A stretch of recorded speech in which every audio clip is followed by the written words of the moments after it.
to the process of how Nick and Sky would make a comic. For the documentary, we'll be creating a short fictional comic called A Ninja in the Woods. The first part of designing a comic is creating the plot and the story. So we begin by asking questions to the writer, Skylar, and he answers them, thus designing a plot line, finding different aspects about the character, his background, his relation to parents, etc. Here's an example. So Skylar, we have this story about a ninja. What's the ninja's name? I don't know. What do you want to call him? I think we should call him Steve. Steve's a good one. We should go with cool. Steve. Yeah, ninjas are cool when they're named Steve. I like Steve.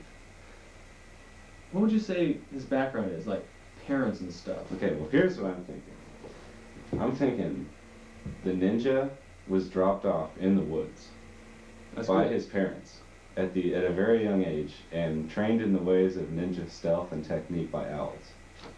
I like that. Owls. Alright. What kind of enemies does Ninja have? The ninja hates all sorts of... basically the enemies of the forest are the enemies of the ninja. Like lumberjacks and oil spills. Oil spills are lame. And samurais. Alright, so we gotta come up with some kind of a plot for this storyline. What do you think? Okay, I'm thinking that the ninja grows up and he thinks he's an owl, but he finds out that he isn't an owl, and when he finds that out, he's really angry, and he goes on this quest to find the parents that deserted him, and they would also have to live in the forest in a little cottage somewhere. That's good, but... Alright, but listen to this. Okay, the ninja falls in love with a mermaid named, well, we couldn't name her Ariel, there would be some like lawsuits involved. Let's name her... How about Joshua? Joshua. And Joshua ends up killing him in a plot twist. Oh. This is a tragedy. A tragedy. A tragedy. Oh. Well, I mean, we should have like dramatic art, like him standing there holding her, you know, it's like the camera zooms out and just like, ah. And then she kills him. That sounds like a great idea. Alright. After creating our basic storyline, I have written up a script. This is the first draft, and this is where Nick and I discuss what's good and what needs to be changed. Alright, I'm reading this through, and I kind of think that, particularly here where the owl says, "No, Steve, you're not ready. You possess not the skills to do this thing." I think we should name it, like, you know, reword it, you know, kind of, to do this task, etc., etc. Yeah? Alright, well, I'm not married to it. Whatever, let's do that. I don't care. Do you like the part where the owl hoots after everything he says? Yeah, that was cool. I like that. That was funny. Alright, cool. I thought maybe we should have a bit more dialogue other than, "Oh no man, I'm sorry I trespassed on your tree," before the mermaid decides she's in love with Steve.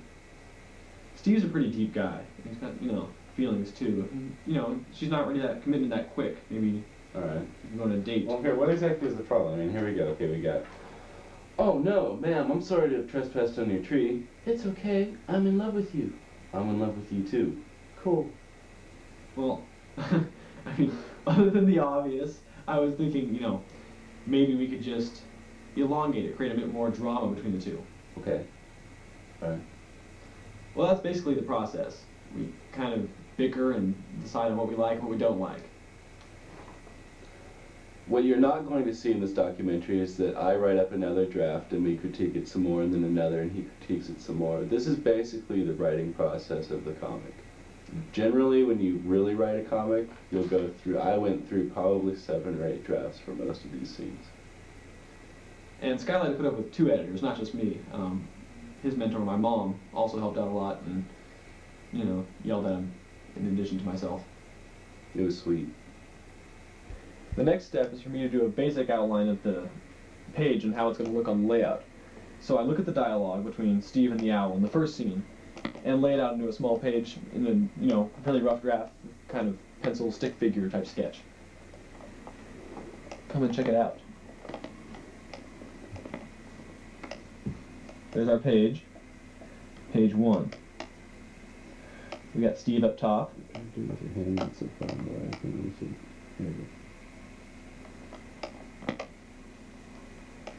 got the owl talking to him.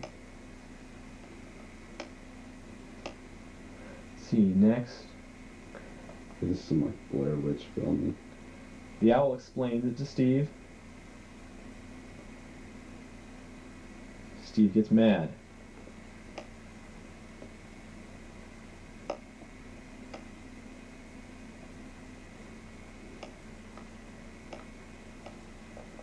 Close-up of Steve's eyes, all mad. And that's our basic first page. So next we begin by doing a couple rough draft sketches of what the final frames will look like. I do them, try to get them as close to life size, life size on the page. That's what they'll actually be when you see them visually. So, a couple sketches of the ninja. Maybe the owl.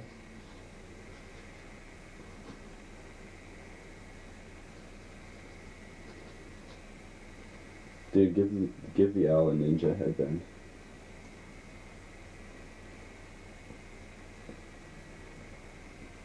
Yes. Like an eye thing or just a headband? I was thinking a headband with the eye thing works too. There we have our ninja owl.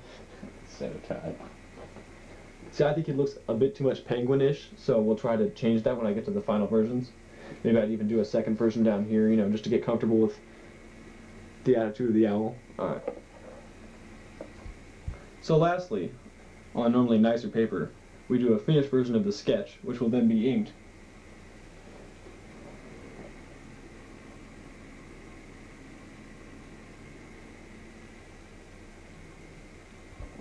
So lastly, we have the finished inked drawing of the ninja owl. And basically I use some markers. This drawing is used kind of like size 5 and size 8 pens. Normally you use a lot more variety, add a little bit of shadow, and then you end up with erasing the pencil and you're finished. This is where I take Nick's finished ink product and I put it into the scanner.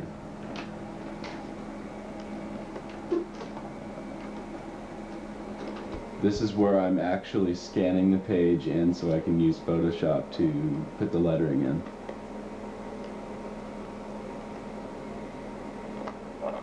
This is the artist of the comic hard at work. Okay. Filming? Mm-hmm. Okay, this is how we put the speech bubbles in to the comic. Basically we Photoshop it in, we Photoshop Nick's finished drawings in, and I do some Photoshop magic to touch up the black around the edges, touch up the pictures a little bit, then add the speech bubbles in to the pictures.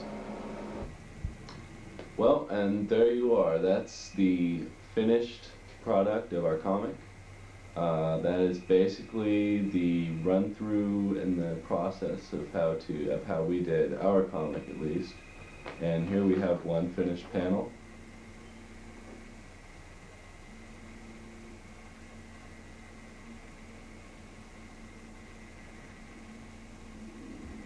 There it is. Now do that about, what would you say, 500 times, and you've got a comic book.